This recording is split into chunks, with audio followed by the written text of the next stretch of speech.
Hi girls and boys. I'm back today with another new story and a really full story stretcher bag.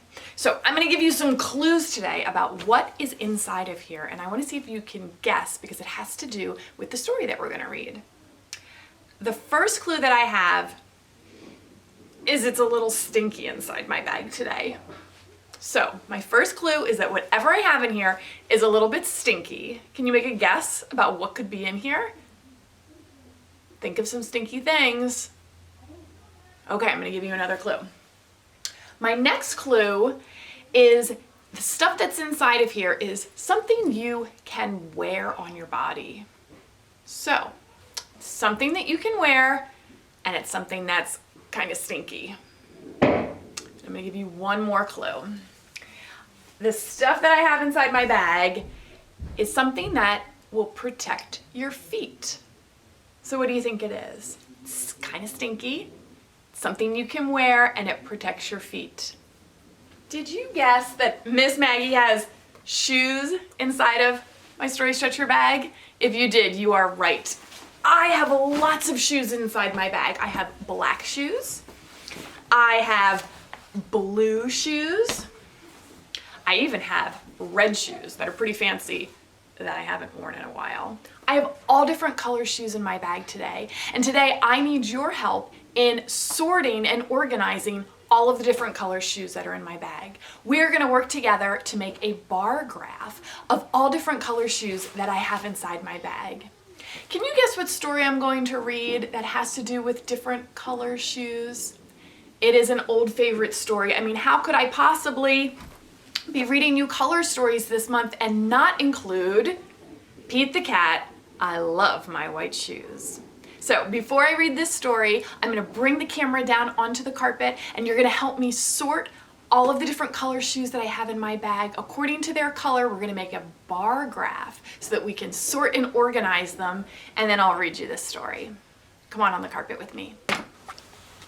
Okay, so I am down here on the carpet and I have my pile of shoes that are ready to be sorted, and we are going to sort them into a bar graph. A bar graph is a way to sort and organize information. So as you can see, I have some index cards that are also here on the carpet. And at the very top, I have an index card that is my title. Every bar graph needs a title so that way people know what the information is that's being sorted. So my title says Miss Maggie's Shoes because I have a pile of my shoes here and I'm going to be sorting and organizing them.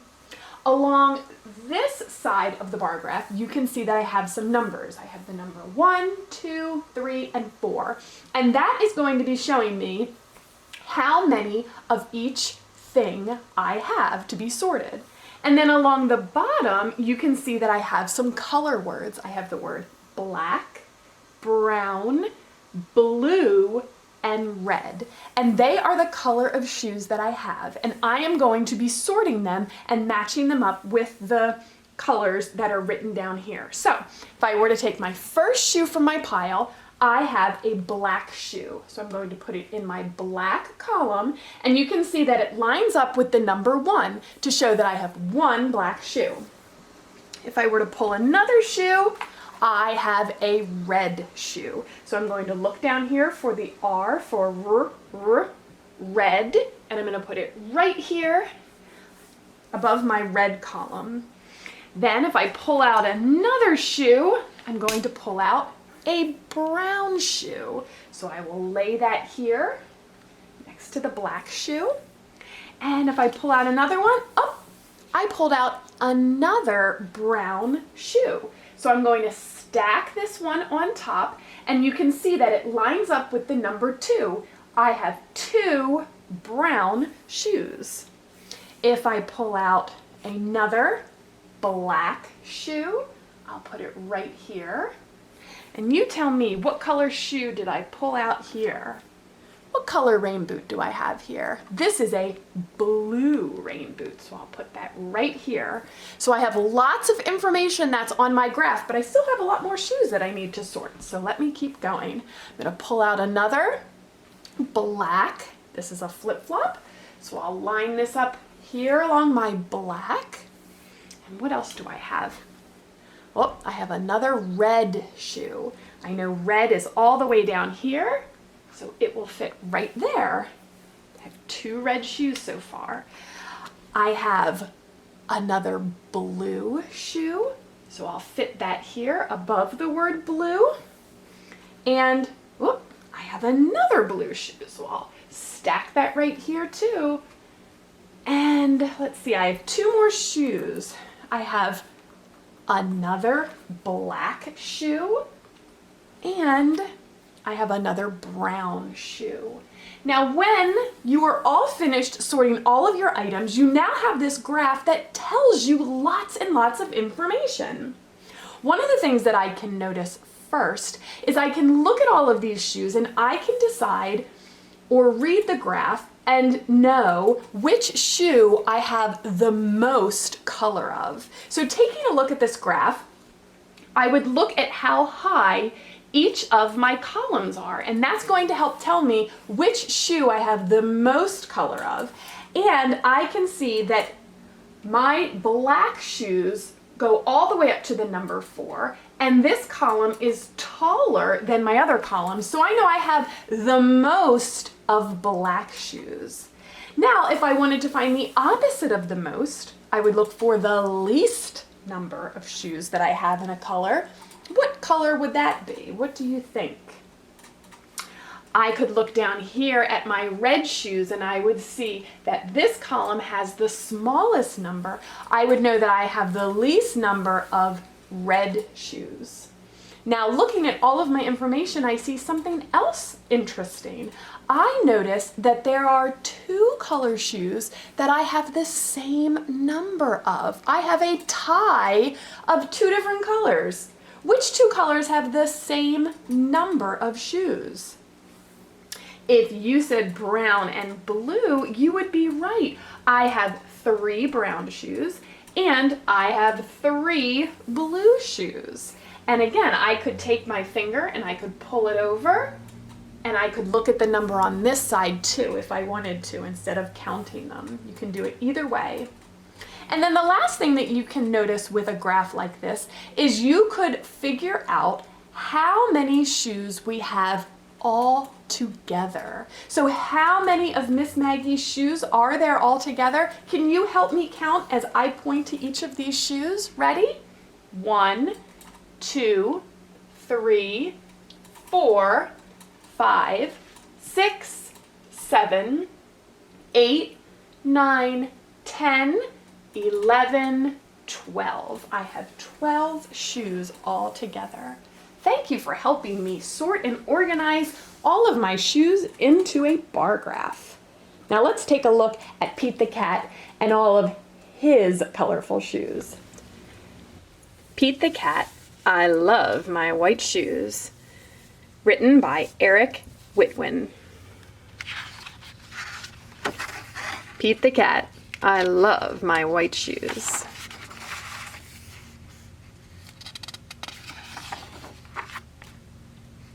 Pete the cat was walking down the street in his brand new white shoes. Pete loved his white shoes so much, he sang this song. I love my white shoes, I love my white shoes, I love my white shoes. Oh no, Pete stepped in a large pile of, what did he step in? Strawberries. What color did it turn his shoes? Tell me, if you step in strawberries, what color does it turn your shoes? Red. But did Pete cry? Goodness no. He kept walking along and singing his song. I love my red shoes, I love my red shoes, I love my red shoes.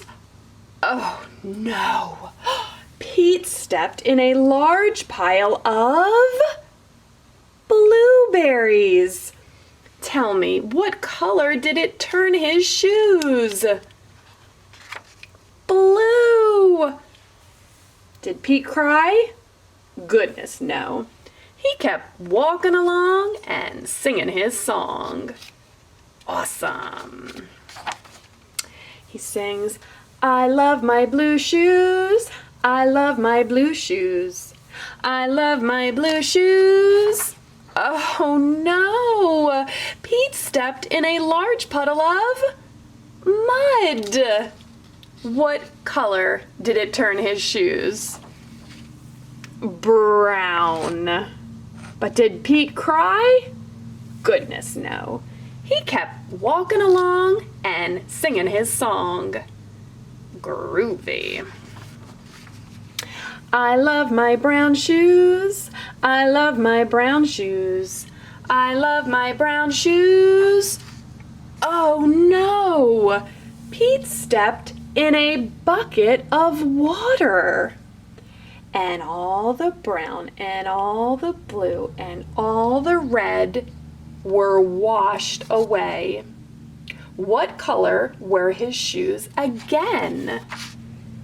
White. But now they were wet. Did Pete cry? Goodness no. He kept walking along and singing his song. Here he thinks, rock and roll. He says, I love my wet shoes. I love my wet shoes. I love my wet shoes. And here are his shoes, and they're saying squeak, squeak, squeak, because they're all wet. And the moral of Pete's story is, no matter what you step in, keep walking along and singing your song, because it's all good. And the moral of a story is the lesson that you can learn. So again, the lesson that Pete is trying to teach you in this story is, no matter what comes along, it all is going to be okay. The end. Thanks so much for reading Pete the Cat with me today and helping me with this story. I love reading that story. And thank you for helping me sort all of my shoes into a bar graph. Today, if you are looking for something to do, you can create your own bar graph with food that's in your kitchen, toys that you have, shoes in your house. Organize them and sort them according to a rule, and then display them as a bar graph, and then you can be able to talk about all of the things that you've learned. I hope that you're having fun, and I look forward to seeing you again soon. Bye.